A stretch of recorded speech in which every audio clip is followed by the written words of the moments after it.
Welcome to movie fun. నేను మహాలక్ష్మి. బాలీవుడ్ లో బాగా వినిపిస్తున్న పేరు చావా. ఈ మూవీ హిట్ కొట్టింది. అయితే ఈ సినిమాలో విక్కీ కౌశల్ హీరోగా నటించగా రష్మిక మందన హీరోయిన్ గా నటించింది. అయితే ఈ సినిమాని గీతా ఆర్ట్స్ వారు తెలుగులోకి అనువదిస్తున్నారట. ఆ వివరాలు మీకోసం. ఛత్రపతి శివాజీ కొడుకు సంభాజీ మహారాజ్ జీవిత కథ ఆధారంగా తెరకెక్కిన సినిమా చావా. ఔరంగజేబు ఎన్ని హింసలు పెట్టినా ధైర్యంగా నిలబడి భారతీయ స్వరాజ్య కాంక్షను చాటిన ధీరుడు సంభాజీ మహారాజ్.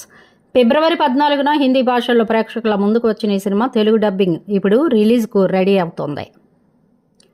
మార్చి 7న చావా తెలుగు వెర్షన్ థియేటర్లోకి రానుంది. ప్రముఖ నిర్మాత అల్లు అరవింద్ గీతా ఆర్ట్స్ డిస్ట్రిబ్యూషన్ ద్వారా చావాను తెలుగులో రిలీజ్ చేయనున్నారు. 300కి పైగా బ్లాక్ బస్టర్ సినిమాలను డిస్ట్రిబ్యూట్ చేసిన గీతా ఆర్ట్స్ ఇప్పుడు సంభాజీ మహారాజ్ జీవిత చరిత్ర ఆధారంగా తెరకెక్కిన చావాను తెలుగులో రిలీజ్ చేస్తోంది. లక్ష్మణ్ ఉటేకర్ దర్శకత్వంలో తెరకెక్కిన ఈ సినిమాను దినేష్ విజన్ మాడాక్ ఫిల్మ్ బ్యానర్స్లో భారీ బడ్జెట్తో నిర్మించాడు.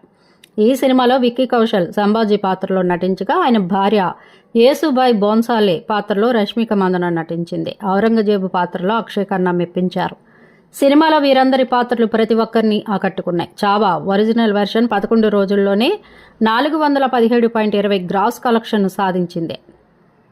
చావాలోని గ్రిప్పింగ్ స్టోరీ, ఆకట్టుకున్న పెర్ఫార్మెన్స్లు, సంభాజీ మహారాజ్ లెగసీ, ఏఆర్ రెహమాన్ సంగీతం ప్రేక్షకుల గుండెల్ని కొల్లగొట్టాయి. చావా తెలుగులో కూడా అదే స్థాయి రెస్పాన్స్ అందుకుంటుందని ప్రతి ఒక్కరు ఆశిస్తున్నారు. బాలీవుడ్లో ఇప్పటికే సెన్సేషన్ సృష్టిస్తున్న చావా తెలుగులో ఎలాంటి రెస్పాన్స్ను అందుకుంటుందో చూడాలి. మరి మా వీడియోస్ నచ్చినట్లయితే లైక్ చేయండి, షేర్ చేయండి, సబ్స్క్రైబ్ చేయండి.